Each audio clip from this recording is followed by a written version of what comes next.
A new policy at Park Center High School aims to get students to class on time. And this policy involves not just the students, but the parents too. Reporter Pafua Yang joins us now to explain. Pafua? Shannon, the new tardy practice requires students to report to the support office and call their parents to tell them they're late. The new policy has been in place for just over a week, but the school says it's already made a difference. It's been wonderful. Students have been going to class with more frequency. There's a little bit more urgency of being to class on time. Hearing the conversations between students of, hey, let's get going has been great. School officials got the idea from other districts that have had success. Assistant Principal Eric Thompson says having students call their parents promotes family engagement. And there's a lot of reasons why families don't necessarily always know what's going on with their students in terms of attendance, whether it's the responsibilities at their job, lack of technology, whatever it may be. We want to make sure that we are communicating with families real time about what's going on so that they aren't left in the dark of what's going on. Some families on social media were concerned that the new policy would make students more late to class. However, Thompson says that's not true. He says students are actually less late and the school would never do something to detriment academics. Thompson says a big reason for student tardiness is due to students socializing in the hallways. He adds that at the most, the school sees 15 late students an hour, but that's out of 2,100 students. Shannon? As we inch closer to spring, you will start to see construction cones going up on 93rd Avenue in Brooklyn Park. Construction crews will reconstruct 93rd Avenue from Zane Avenue to Regent Avenue. Improvements will include a 6-foot sidewalk on the north side of the road and a 10-foot multi-purpose trail on the south side that goes all the way to Noble Parkway. If everything moves forward, the reconstruction will incorporate some center medians, some left turn lanes, some traffic calming measures. One of the main goals was for reduced speeds. And another reason why there's a need now for 93rd reconstruction is that there is a neighborhood immediately south of 93rd Avenue and new construction going up on the north side. One resident is happy with the proposed upgrades. I'm glad about the 40-mile-per-hour speed limit. It is going to make it a safer road for bicyclists, pedestrians, and vehicles, with 400 homes being between the seniors, the apartments, and the townhomes between Regent and Zane. Construction is set to begin in May and be finished up by the fall. Representative Dean Phillips was in Plymouth Wednesday talking to elementary students. He spoke at an event meant to build positivity between police and the community. Phillips told the students at Zachary Lane Elementary that if they work hard and they have a good attitude, they can be whatever they want to be when they grow up. Every one of them has a dream, everyone has an ambition, and it's our job as a community to ensure that they're connected to people that believe in them. And I hope what they take away is the reality, the belief that they can do anything, because they can. Phillips added that the kids already learned in kindergarten what he thinks society needs to relearn, that is, be nice to each other. A group called the Inner Hero organized this outreach. Today's Standout Student hit a major milestone this year, but it wasn't in the classroom. Neil Pursley introduces us to today's Standout Student from West Lutheran High School. West Lutheran High School senior Troy Kokkinen is the definition of a well-rounded student. He has a combination of everything that you want to see in a student athlete, in that he's well-liked, he's a great leader, and he's very gifted in what he has in all areas.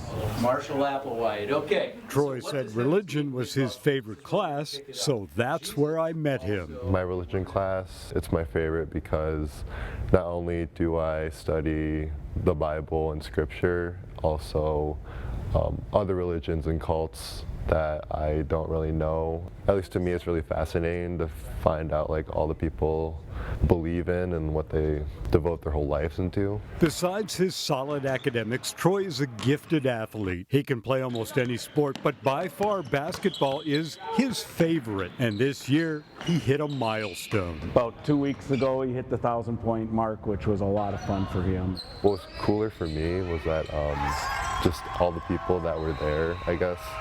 I had a lot of family there, and that meant a lot to me. Troy's senior year will wind down all too soon, but he's developed good habits which will serve him well after West Lutheran. He's going to work hard, and he's very disappointed if he doesn't get, a grade that he thinks. Troy said college is in his future. Probably going to be the University of Minnesota Duluth. In my mind, business is probably up there, along with like engineering. In Plymouth, Neil Persley, CCX News. A four-year college education might not be for everyone, which is why Wayzata High School wanted to present students with some different options. Wayzata hosted its third annual Career and Technical Education Fair on Wednesday. It was an opportunity for students to interact with more than 50 different vendors, including community colleges, area businesses, trade schools, and labor unions.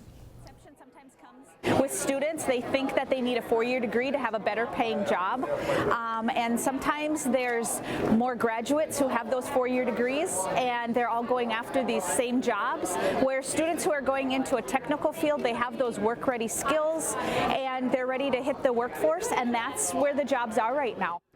The fair also has evening hours this year, so the students can come back to explore different options with their parents.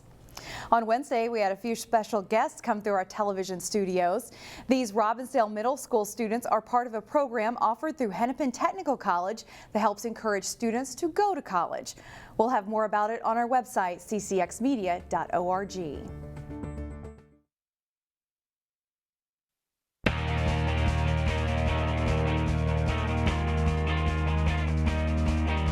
Maple Grove and Park Center are leading their respective divisions in the Northwest Suburban Conference standings for boys basketball. Those two teams met in a great crossover game Tuesday night. First half, Lavelle Williams spreads the floor, and John Hopkinson and the one-touch pass to Henry Fonbele for a Maple Grove basket. Then Jatai Diller gets the steal, and he speeds to the hoop for two to put the Crimson up 20-16. Josh Lewis's great defense gets him the steal, and he goes the other way for the basket and foul for Park Center. Williams bombs a long three-pointer late in the first half. The Crimson are up 46-31 at the break. Joshua Brown nails a three-pointer as the Pirates start the second half on an 11-2 run, and they close the gap.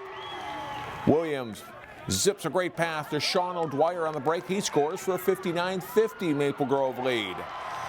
What an emphatic answer by Park Center's David Ajadambola as he throws down a huge dunk and is fouled. Dane Danger spins through the double team for the basket and foul, and the Pirates take a 1-point lead. Then Danger, really nice drive and finish to put Park Center up 77-74 with under 90 seconds to play. He finishes with 32 points. Maple Grove rallies back. Rashawn Parker hits for three, giving the Crimson a 79-78 lead. Park Center gets the lead back on two Danger free throws, but Williams hits a three-pointer in the final seconds to cap off his 22-point night, and Maple Grove wins it 82-80. Same story in the girls' game between those schools. Both teams in first place in their divisions in the Northwest Suburban. Pirates and Dahlia McKenzie runs the floor so well, and she can finish too. He puts Park Center up by 4 points early. Izzy Brandt hits a three-pointer for Maple Grove to tie the game. It's a close first half with the Pirates leading by 1 at the break.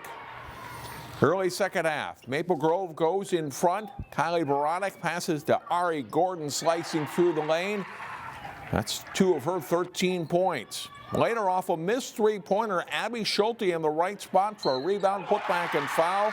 And the Crimson go ahead by as many as 10. But the Pirates rally.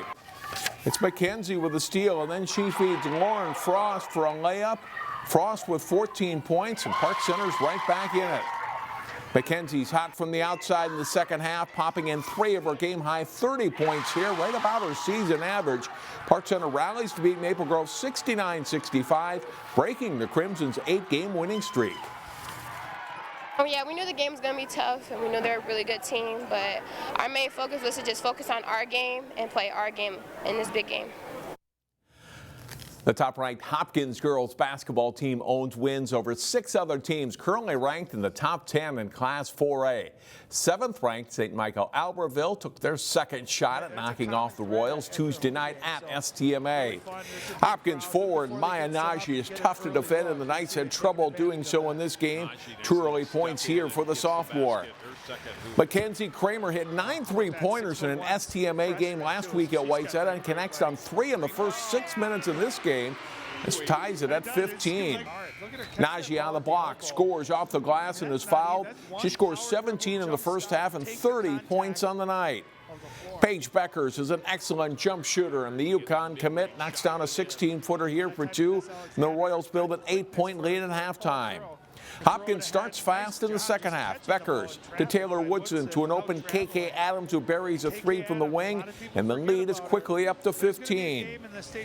STMA stays within striking distance with the 3 ball. They make 11 in the game, including this one from freshman guard Tessa Johnson. But as usual, not enough to beat Hopkins. Woodson with a steal on fast break layup. Hopkins improves to 24-0 on the season. 56 straight wins overall now, 93-81 the final. Reminder, state girls hockey is underway. Breck versus Laverne Wednesday night at 6. And another local team, Maple Grove, hits the ice Thursday at 8 p.m. against Hill Murray.